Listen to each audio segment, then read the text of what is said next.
नमस्कार। इस वीडियो में हम बी पाठ प्रथम के मार्क्सवादी जो विचारधारा है या कार्ल मार्क्स के जो साम्यवादी विचारधारा है उसमें उसका जो आर्थिक आधार है अतिरिक्त मूल्य का सिद्धांत, उसके बारे में चर्चा करेंगे। जैसा कि हमने देखा, कार्ल मार्क्स ने अपने साम्यवादी जो योजना है उसमें संघर्ष के मूल में अन्य कारणों के अपेक्षा आर्थिक तत्व को सर्वाधिक महत्व दिया है। अपने द्वंद्वात्मक प्रक्रिया को उसने भौतिकवाद पर आधारित किया है, लेकिन उसका जो आर्थिक सिद्धांत है, जो साम्यवाद का आधार है, वह है अतिरिक्त मूल्य का सिद्धांत।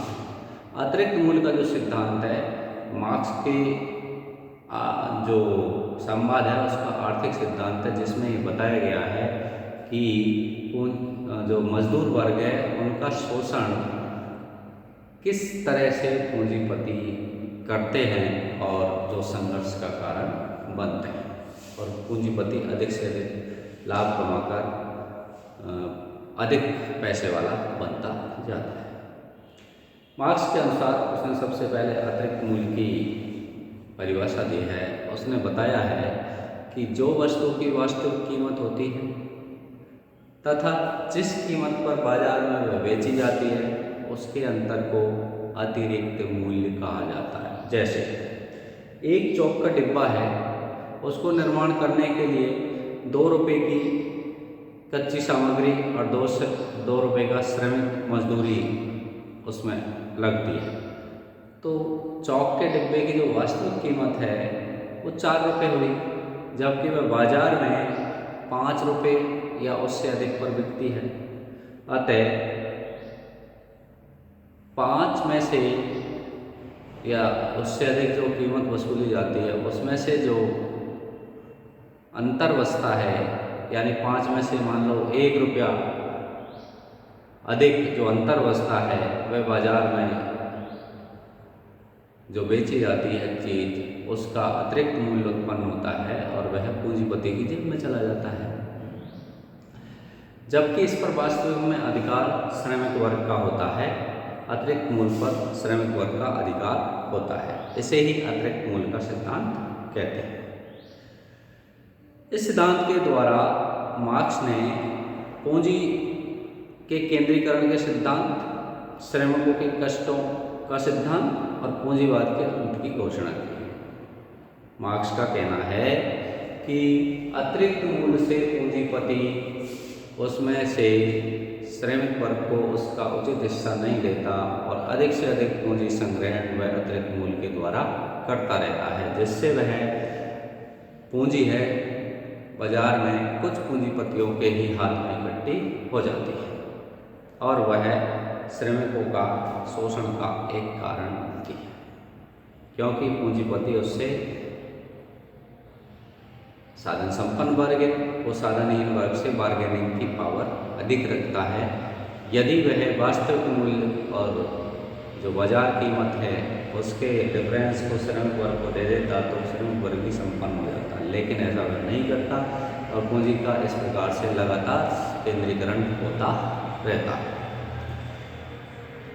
और इसके कारण श्रमिक वर्ग के है उसका निरंतर शोषण होने से उसके कष्टों में लगातार वृद्धि होती जाती है और इसीलिए वो संगठित होकर पूंजीपतियों के खिलाफ क्रांति कर देते हैं। इसलिए पूंजीवाद का अंत होता है उस वर्ग संघर्ष के माध्यम से।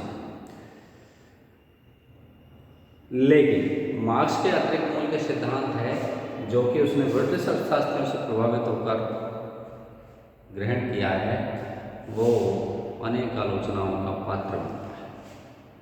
सबसे पहली आलोचना यही की जाती है कि वस्तु के उत्पादन केवल श्रम के द्वारा ही नहीं किया जाता, बल्कि भूमि, पूंजी, श्रम, प्रबंध आदि साधनों से मिलकर किया जाता है, जिसकी मार्क्स ने उपेक्षा की है।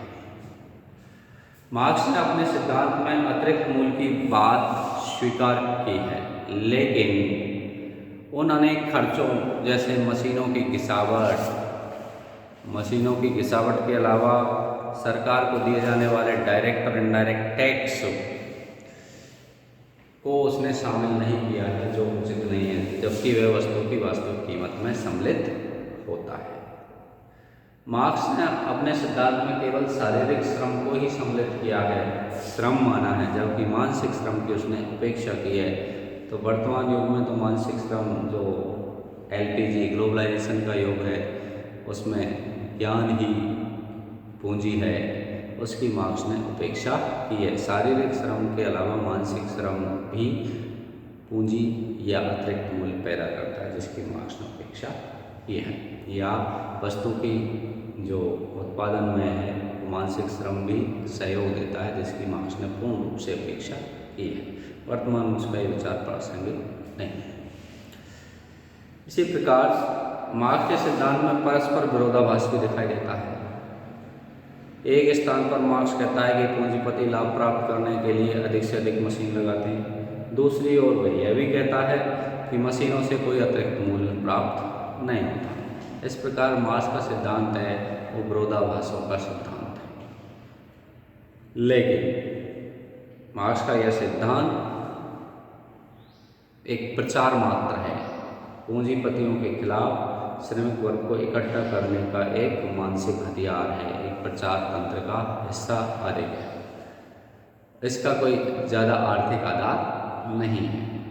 लेकिन हम कह सकते हैं कि सिद्धांत का योग ये है कि मजदूरों का पूंजीपतियों द्वारा शोषण नहीं किया जाना चाहिए तथा पूंजी के केंद्रीकरण पर रोक लगाकर समाज के में आर्थिक समानता स्थापना का प्रयास किया जाना चाहिए।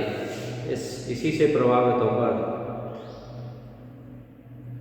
राष्ट्रीयकरण की नीति समाजवादी सरकारें अपनाती है। भारत में भी बैंकों का राष्ट्रीयकरण है, प्रीवी पर्सों की समाप्ति है और अनेक ऐसे राष्ट्रीयकरण के मुद्दे हैं जिनको लोक कल्याणकारी राज्य की सरकारों ने अपनाया है और ये मार्क्स का योगदान समाज कल्याण में आप देता हूँ। धन्यवाद।